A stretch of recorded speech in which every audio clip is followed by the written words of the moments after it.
Welcome to Fresh Humanitarian Perspectives, the podcast brought to you by the Humanitarian Leadership Academy.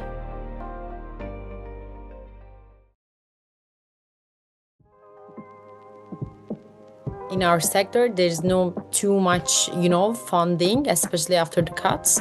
So we need to find very creative and also the smart solutions for our problems. Actually, I think this is the time to retain that real human decision-making, the human in the loop, as we say, and make sure that's at the heart of it. I think us as comms professionals, we need to be honest with ourselves too and say we need to get better at telling our story and making people care about the so what and the why, so that it helps people realize what we're doing is mission critical. How are humanitarian organisations rethinking communications in 2026? I'm Carmen Parkinson, Communications Lead here at the HLA, and in today's episode, we're exploring this very question through a candid three-way conversation with peers. I'm joined by Amanda Hinkel-Mauceri from Humentum and Gülsüm Özkaya from IHH Humanitarian Relief Foundation. This is an informal, yet thoughtful and thought-provoking conversation where we discuss the shifting communications landscape in 2026, what's working for us from our vantage point and what's not, from the rapid rise of AI and tools reshaping comms to the growing pressure to communicate more impactfully and cut through the noise while still protecting core principles and values such as ethics, dignity and trust. We hope this conversation will resonate with both communicators in the humanitarian field and the non-profit space tackling common challenges, as well as those in other roles who are curious what your comms colleagues may be working on or thinking about, hopefully sparking ideas for your next collaboration. So Gülsüm and Amanda, welcome to the podcast. Thanks for having us. I'm so excited to have this conversation with you today, especially because it's about comms, which is obviously something that we're all passionate about. So to get started, would you like to briefly introduce yourself to our listeners? Let's start with you, Gülsüm. It's Gülsüm Özkaya. I'm working for an NGO based in Istanbul, Turkey, IHH Humanitarian Relief Foundation. I'm working as International Humanitarian Affairs Coordinator. And also I'm pursuing my master's degree on humanitarian communication. I am writing my thesis right now. It's about the how to use AI in humanitarian communication and the perception of crisis-affected people while representing on the humanitarian communication, let's say, like products. Thank you, Gülsüm. It's so exciting for you to be here, especially if our organisations and our paths have crossed in different ways over the past year or so. So it's nice to have this time to sit down and chat to you. So Amanda, let's come to you. Would you like to introduce yourself?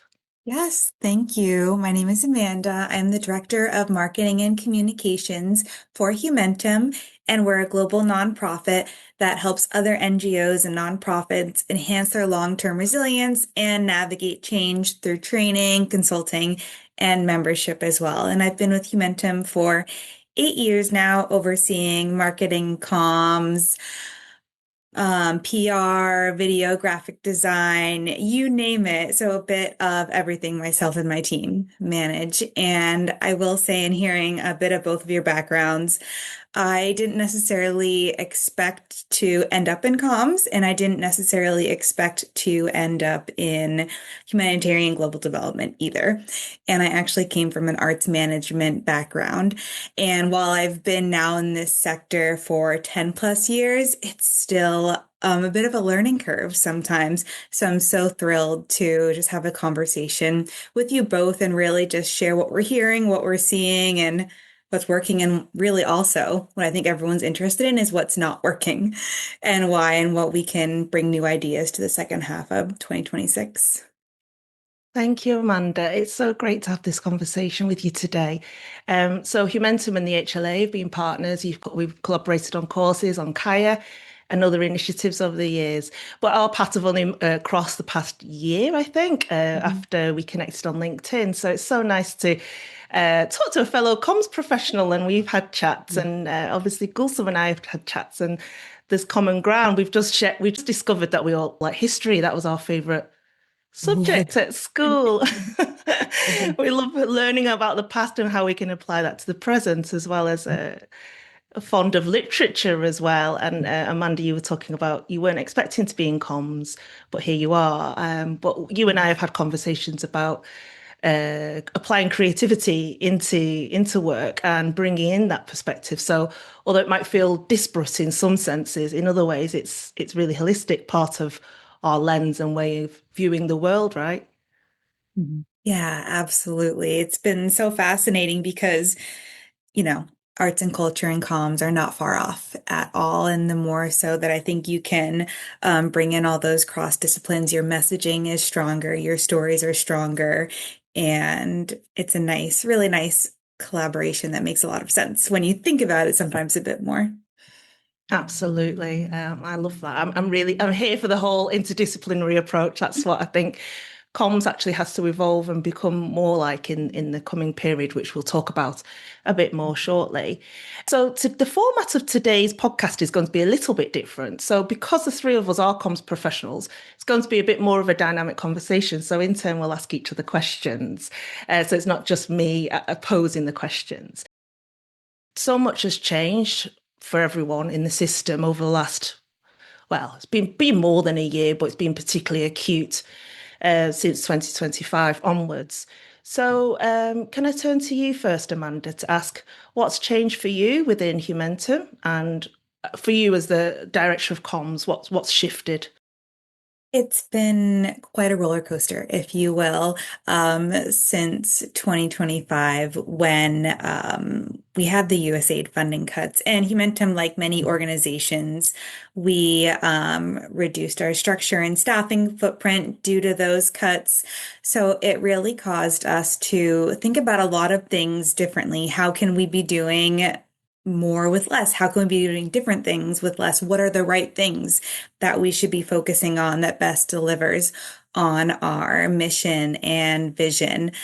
And it was a really interesting timing and an interesting shove because we were thinking about an AI roadmap and implementation, but suddenly it really accelerated to think about how we can be using AI better at our organization. How can we be showing up with AI for our members and our clients as well? So we did start with the foundational pieces of creating an AI way of working and AI policy to get our staff aligned there.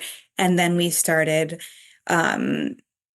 identifying the right tools, experimenting, testing, learning. It was a lot of working out loud, which is really fun when you get the space to do that, and just really see what works. And it was also over, I would say, the past decade or so, increasingly evident that we need to ensure that marketing and comms always have a seat at the table to ensure that you have that cross collaboration. And I think something that might be top of mind for both of you too is you can't just bring comms in at the end. You really need to ensure that we are integral throughout the whole process to be thinking about messaging, campaigns, channels we're showing up, where and when. So internal comms also shifted a lot within the past year to making sure we were showing up the way we needed to show up for our staff as well. But I'd be really interested to hear what both of you was really changing and what's been working for you. Well, especially with the AI, use of AI is too much in our organization as well, because I'm not only referring to IHH, the organization that I'm currently working, but also my previous organization, IHH. These are both working with the teams that are very young team that are just engaging with the AI tools so quickly. So what has been changed is that, especially for the last year, it was so quick for the creating the content, because for the of course, we are working in the crisis areas and everything is changing so fastly. But it was hard to just follow these too fast changes before, because I have like 4 years experience, and I'm referring like 2022, the first year I've started. But for the last year, it was too quick to create the contents, and also like engaging with the other people for the using their contents, as well as especially for the pictures from the crisis areas. We are like sending some messages to the crisis, even crisis affected people, to share with us and share on our social media accounts and other platforms. So especially for the like external communication part, it was like creating quick contents. But for the internal communication, it also like under the effect of AI, of course, because right now it's very easy to develop some like, let's say, some tools with AI, and we are using it in internal communication as well. For example, our manager, just he's developed and with an AI. Personally, he's not like a developer, but using with AI with like the problems of our internal communications. And now we are using that platform right now. So it was a quick answer to use for the internal communications, because the other tools sometimes cannot answer the like problems, let's say, of the like humanitarian workers or the humanitarian organizations. So maybe as a humanitarian communicators, let's say, we are just can focus on developing our own tools, our own like solutions with AI. And I think that is so important because we're not operating in the same context as a public company, right? Uh-huh. It's dealing with so many sensitive areas. And I think we need to really ensure that what we're putting into AI and building within AI aligns with our brand and our guidelines too, because you need to have those set of guardrails, or I think it can do more damage For than sure, good. yeah. Our standards totally different than the other sectors. So we Mhm. are using our own standards, which means that we need our own standards on AI as well. So even for the use of the tools or the creating the contents, etc. So it's an important for us to like engaging AI in that point, I think. I love hearing this because, as you know, I have a particular interest in AI. I haven't guided you in this way to talk about AI. It's just naturally emerged as a priority for you, and that reflects the interest and adoption across the sector. Where we found in our recent research with Data Friendly Space that 3/4 of humanitarians are using AI regularly to support their work. But there's low levels of organizational readiness across the board, including policies, for example, and training. So it's actually really interesting for me to hear you saying that actually, as organizations, you're trying to find a way forward, but not in isolation. You're trying to operationalize that more widely across teams. That reflects the stage that a lot of organizations are at.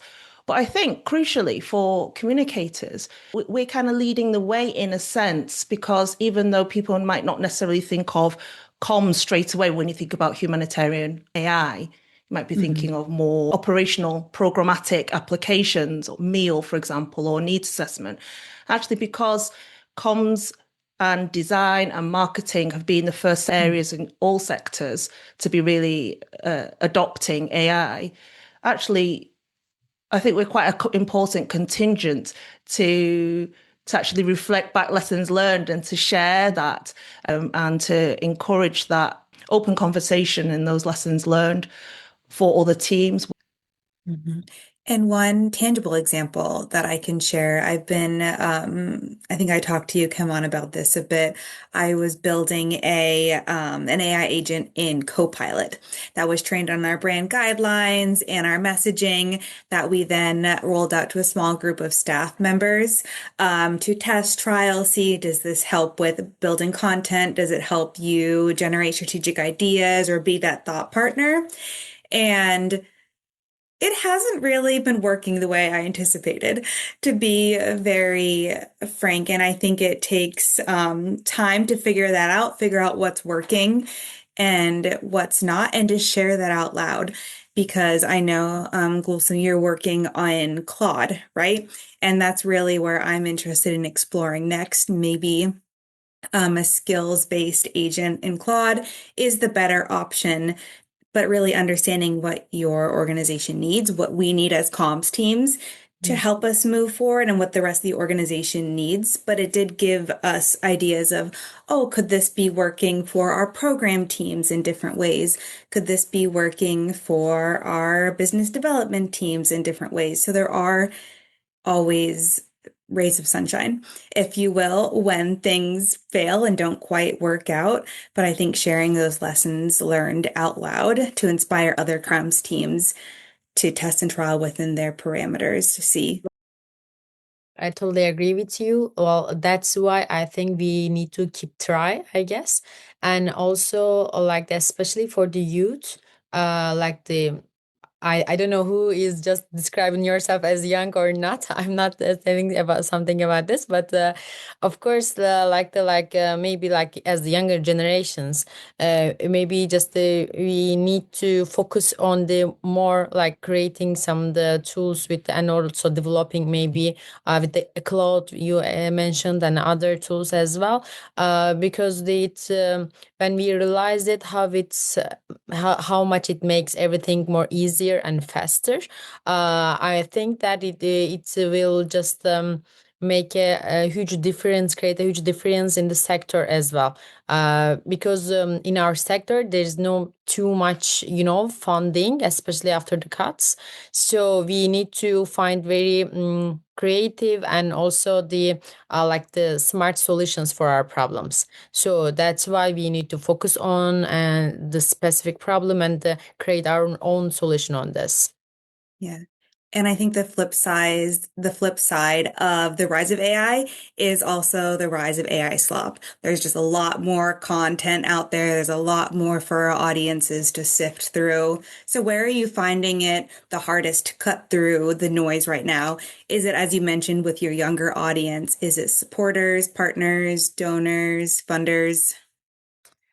Well, actually, it's not directly with my organization, but directly not my experience, but in general, because I have lots of friends on the sector and we are talking frequently about this. But the hardest thing is mostly the explaining our solution to the older generation, the manager team, because it's might be a easy solution or the content idea, let's say, to find about it and to let's say they expand it more, but the sector is not always that much welcoming to AI and this kind of new ideas, you see. So that's why I think maybe they're not the donor side, but of course, actually, it might be also donor side a little bit, because the in among the donors, it's not that much young group of the people in the sector. So might be sometimes hard part to like the deal with, because I would like to give an example about this. For the child protection policy, we for in our project we had a project with the child sponsorship, something like this, and we had donors, but we would like we didn't would like to share the pictures of the children for the with the donors for the child protection, and we created the AI versions of the pictures of the children and shared with the donors, and mostly it's just sounds a creative idea for the young people and they love the idea, and they're okay with this, but like an older generation donors are not very welcoming for this solution, because it's yani if they are not engaging with the AI in their own personal lives, these kind of AI based solutions are not seen so like an like a good way to solve the problems. So that might be also the hard way to solve the problems with. Yeah, that's such a good example. And meeting them where they are. Come on, what are you seeing? Yeah, it's so interesting hearing you both speak because actually you both point to something that's really hard for us here in communications because the landscape is shifting and expectations are shifting so rapidly. Maybe going back 10, 15 years ago, we had a sort of clearer idea of what appeals to which audiences and which Mhm. channels we'll use to reach them. And developing a marketing plan or a comms plan was a bit more of a straightforward task. But social media algorithms are really working against us. I found that in the last year or so, especially LinkedIn, which is one of our major channels, and we still get a huge amount of our audience from there and engagement. But the algorithm counts against us, I think, in a sort of non-profit capacity. Our messaging isn't, here's 5 top ways to, maximize your return on investment. It's very much different messaging, which these platforms might not necessarily prioritize. So it's working with that. And then, as Gülsüm has just mentioned, it's the changing expectation of your audiences. So that might be generational, it might be for the purpose.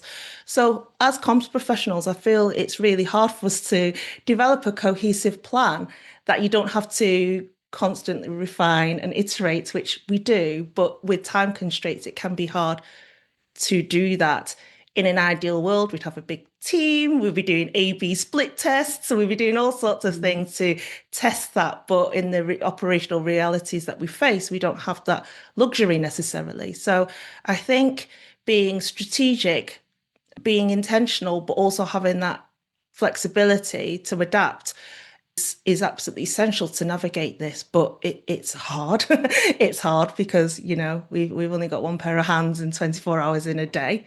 So yeah, I think that's one of the things that I see as the biggest challenge right now. Mhm. And there's so many nonprofits that are doing so much incredible work. So it's how are you cutting through the noise? How do you ensure that your messaging is landing? And I think one, it's really understanding your target audience, knowing what they need to hear from you, where their mindset is at. I think that's something you both mentioned.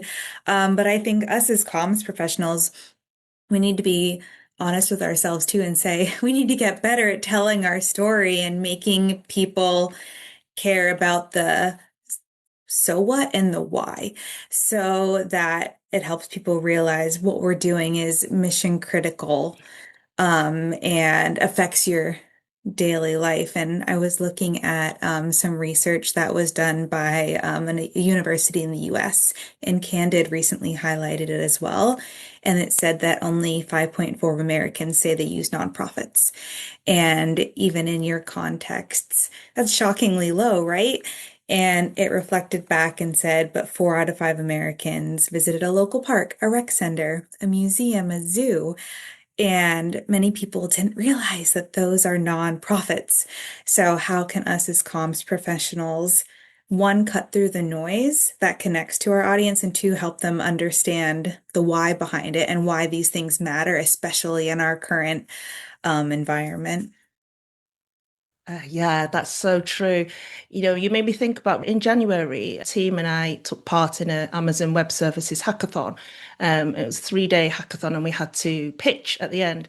And we only had 5 minutes, and we had to just give like an elevator pitch essentially for why our prototype should be funded and why this matters. And normally, when I'm presenting to audiences, I'm presenting to the humanitarian sector. And actually, that was a real challenge because I'm like, of course, humanitarianism matters. Humanitarian action matters. Locally led humanitarian action really matters. But to actually get that into 1 minute or less, when I'm alongside charities who are working in healthcare, education, those are really universal and just resonate immediately because we all have those experiences of a child learning to read or, supporting somebody who may have health challenges, for example. I think we in the sector sort of need to maybe take a step outside of our beliefs and what we feel is really cuts through and actually evaluate that like with a fresh perspective and then a bit of soul searching really is to get to that. Why are we here? What do we stand for? And so what? Why should a funder care? Why should a partner care? Why? And it's not easy because obviously we all care, but we need to make that argument stronger and more compelling. Mhm. Absolutely. I know, Gülsüm, you're thinking about what's working and what's not. Do you have any key lessons that have really made a difference for you, or any things that really haven't worked, either from thinking about, I know you mentioned AI, but talking to different audiences at different generational levels. What are you Mhm. seeing that has worked? Well, actually, I would like to mention here to the my project because the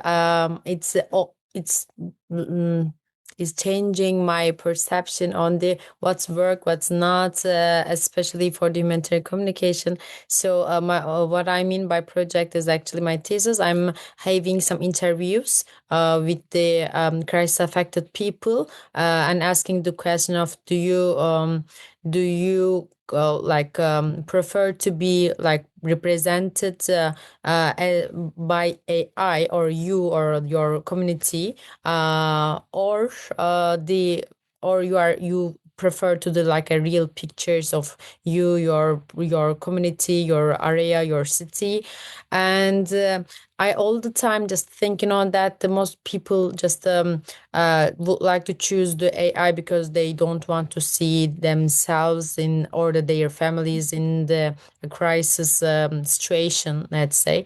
But most of the interviewees just express their ideas on that we would like to see the real pictures from the crisis areas, even it's in our own pictures, because we would like to people think that it's a real crisis.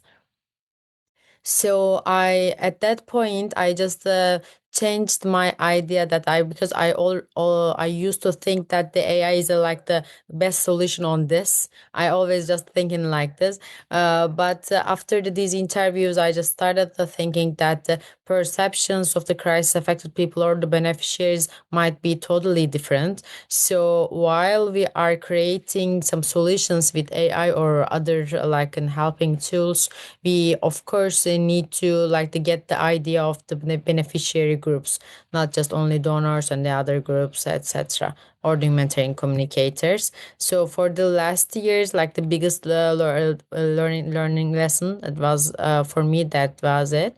And also of course it was also the like authentication of the contents, because there are lots of contents that we are engaging as humanitarian communicators with some news with like the directly content creators in the crisis affected areas or local partners we have in the crisis areas. So there are always a flow of contents on us, but the authentication directly affect our relation with our donors and our like the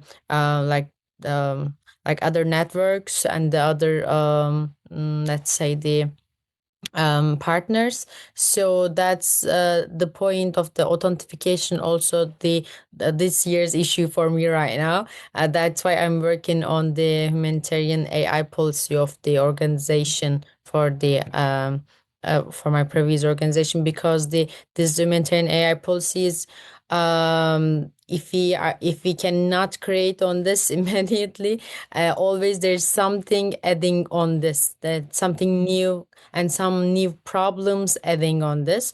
And also especially in the child protection or related protection areas, I think that we are all need to focus on this before the new challenges are born.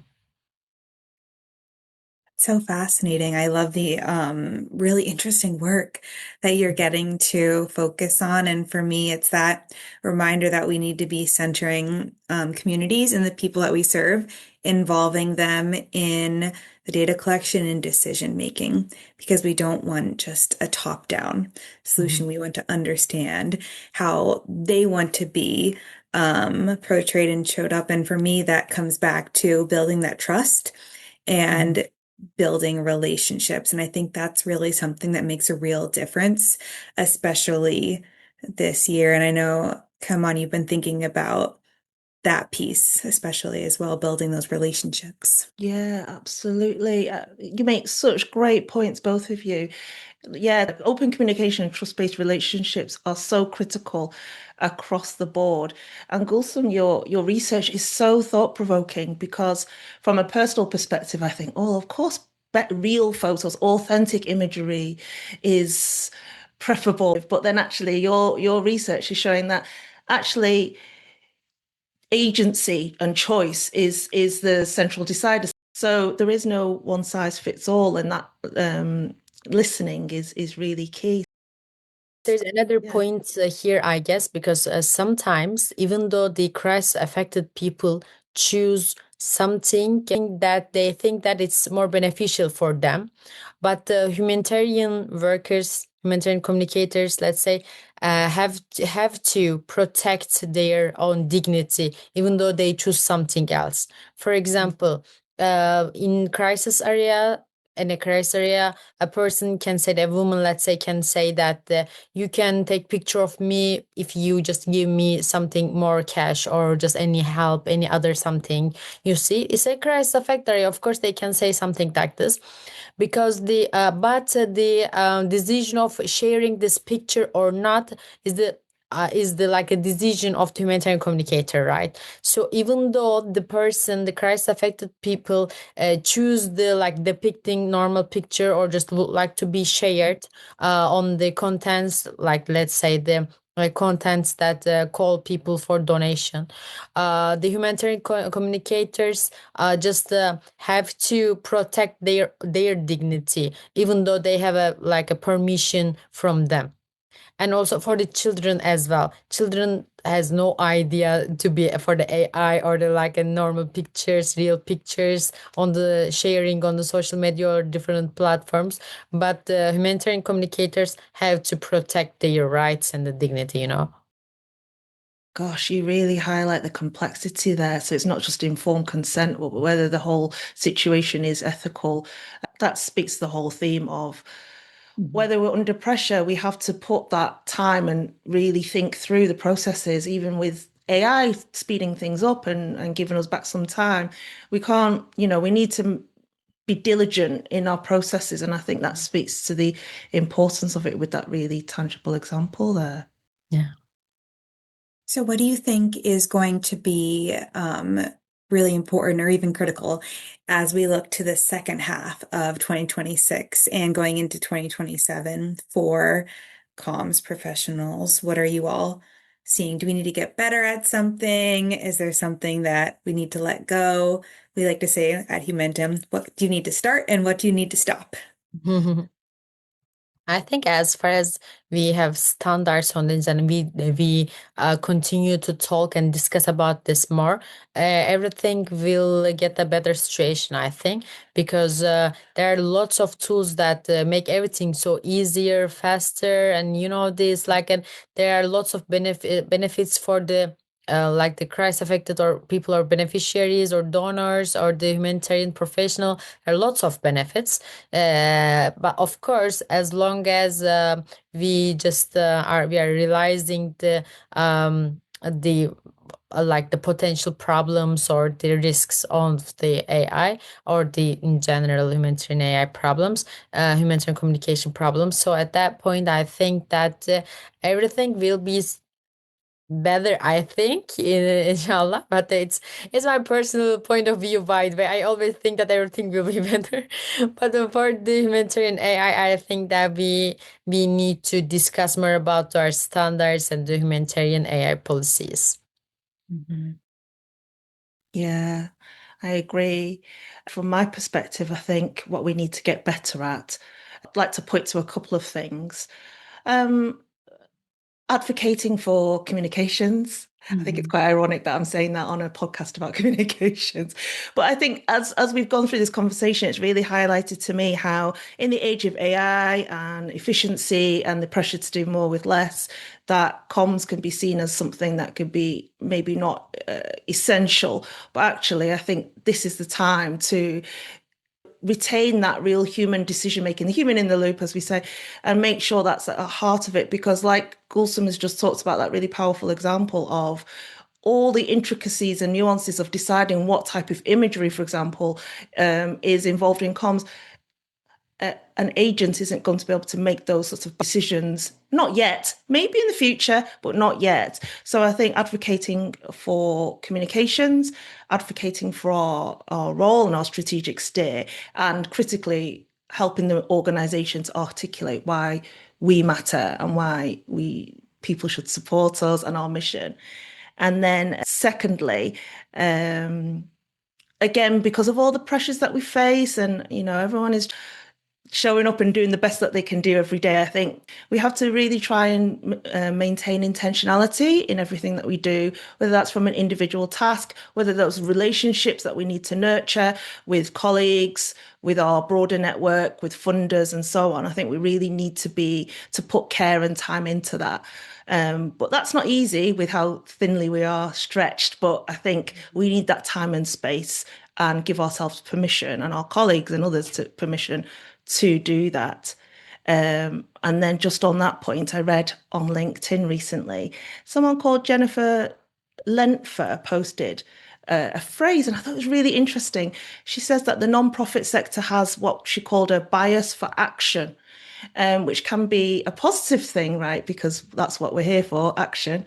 But it can be detrimental because it can lead to knee-jerk reactions or short-term approaches that can actually do more harm than good. She didn't go as far as to saying that necessarily, but that's the overall sentiment. And I thought that's a really crucial and critical thing to consider as we navigate this time, and communications can be central to that. Open, honest, and candid communications. And that's where we as communicators can really advocate for that beyond just promotion or, direct communications with externally, but with everyone in our network. So that's what I think we're probably doing quite well with what we have. But, if I think we just to be conscious of that, I think that would be really great in the year ahead. That's really fascinating. And I'm seeing something slightly different in the moving from talk to action, because what we're seeing at Humentum is a lot of organizations and leaders still feel stuck because we know the old system, the old way of funding, of implementing is gone. It's done. And figuring out what that next dominant system, dominant in quotes, system is going to be, I think takes that collaboration, that idea sharing, and it takes that action, right? But what I've been seeing for the past year is a lot of talk, a lot of ideas, and how can we shift as comms leaders to that action piece? And I think one of those ways of doing that is making sure that we're having conversations like this, and that our program teams across the board and other teams across the board are showing up at events, are having other dialogues, are sharing ideas of what's working and what's not, and co-creating along with individuals closest to the problems and with the best ideas, frankly, to co-create the next system and the next space for all of us. So I think it's just so fascinating that that person was reflecting on seeing a lot of action. And maybe we're just not quite there yet, but I'm confident and really believe we're all moving in that right direction, but it takes all of us to be doing that. That just resonates 100%. Yeah. So yeah, with the action piece and you need to find somewhere between paralysis because you don't know the way forward and the action, and knee-jerk reactions. There has to be that, like I say, intentional action. And that's so hard because there's so many dependencies that we're all navigating, not least funding. So I think there's so much, at least I think what I'm seeing is more clarity about where we want to be, but how we unlock those solutions now, including funding, is the missing puzzle piece in a lot of our sort of conundrum, I'd say. So yes, collective action I see as the way forward in all its forms, small ways and big ways. So conversations like this, that's part of it, that honesty and that transparency.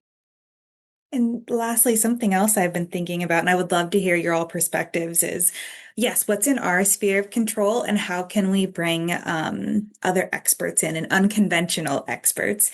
And something that I see unfolding in the social media ecosystem is the increased partnerships with influencers. And I think there's some organizations in nonprofits and NGOs that are starting to experience with what those partnerships can look like. But I firmly believe that's another avenue, if it's right for your target audience, should continue to be explored in the right context and the right messaging and the right channel. But working with those partnerships can unlock a whole new audience that may have been untapped previously, again, with those right guardrails in mind, but it allows unconventional ideas and experts in their own way to elevate our expertise and break through the noise and experiment with that as well. Have you all been seeing anything like that, or is it way off what you're hearing? I think it's so interesting. And Gülsüm, I know you'll have something to say about this because of you've been talking to a lot of young people, haven't you? Youth leadership about how they want to enter, bring their energy, bring their ideas and perspectives and skills, but there aren't necessarily the structural opportunities available. So I'll bring you in a sec to hear more on that. And from my perspective, I think it is so interesting. You know, there's people out there like Mr. Beast, right, who is doing collaborations with more formal organizations. It might jar for certain types, but we have to be receptive to new ideas and new approaches. So yeah, I think it's something that we definitely should be open to exploring. And also, I think just generally, when you look at some organizations across the nonprofit cultural sector, actually, I think is quite good at this.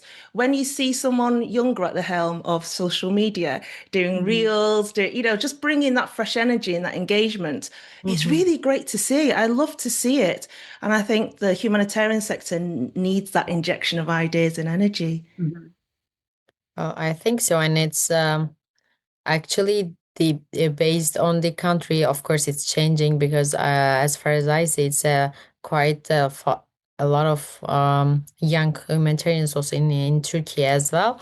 But for the other countries, maybe it's also should be discussed about what's the main problems of the young humanitarians. Maybe it's like the getting like a right place in the sector for themselves, or even cannot even getting a seat in the sector, or the what kind of doors are closed to them. Maybe we can discuss it more with the young humanitarians as well. So for the upcoming episode ideas. Yes, absolutely. I love it. I love it. Actually, at the HLA, my colleagues are working on a youth leadership series, so stay tuned for that coming soon. Oh, what a fantastic conversation. I really love this. It's really energizing to hear from you both. And I love the perspectives that you bring. We'll organize another conversation for sure, but I just would like to say thank you. Do you have any final words to share before we wrap up today's Next time, conversation? face-to-face conversation, inshallah. Yes, I would love that. I would love that. Istanbul, right? We'll come to Yes, in Istanbul, please. Istanbul. I've never been, so I'd love you to show me around. You're most welcome. Yeah. And So kudos to you, come on, for bringing us together. I think it's so fascinating to have conversations across geographies. We each sit in different seats, and to hear what you all are thinking about is just informing my work so much more. So I'm so excited to go back and share with my team what you all are thinking about, how we can apply things differently. And I think that's when the best ideas form, right? When we're knowledge sharing, when we're seeing those successes and those not so successes, I think really helps us just become better communicators and better leaders to sharing out the right messaging that's for our right target audience to really make a difference and continue to move us forward. absolutely. Gülsüm actually had the brilliant idea of when we first met to actually start up a comms humanitarian communications community of practice, starting off with an informal one. So that's what this is really, isn't it? It's a very informal community of practice if any funders are listening to this and want to help us scale this so that we can support humanitarian communicators, we'd be really receptive to hearing from you. But yeah, I think it is really invaluable. Yeah, so Gülsüm, do you have any final words to share? Well, thank you so much for having us. It was a great conversation for me because it's important to discuss this together, because we cannot imagine what's upcoming, the problems and the risks, and we can solve all of them to discuss among us as well. And I really appreciated what Amanda working and you also doing. So it was a great opportunity for me to having it and you are all well experienced comms professional, so it was a great opportunity for me. So I hope that we are keeping the discussion more, and hope that there might be even a little benefit for anyone who is listening this. I will be so happy about this. So let's see that what can us more for this sector and all the people that we are trying to touch. Brilliant. Thank you so much. So Gülsüm Özkaya and Amanda Hinkel-Mauceri, thank you very much for joining us for today's episode of Fresh Humanitarian Perspectives from the Humanitarian Leadership Academy. Thank you so much. Thank you.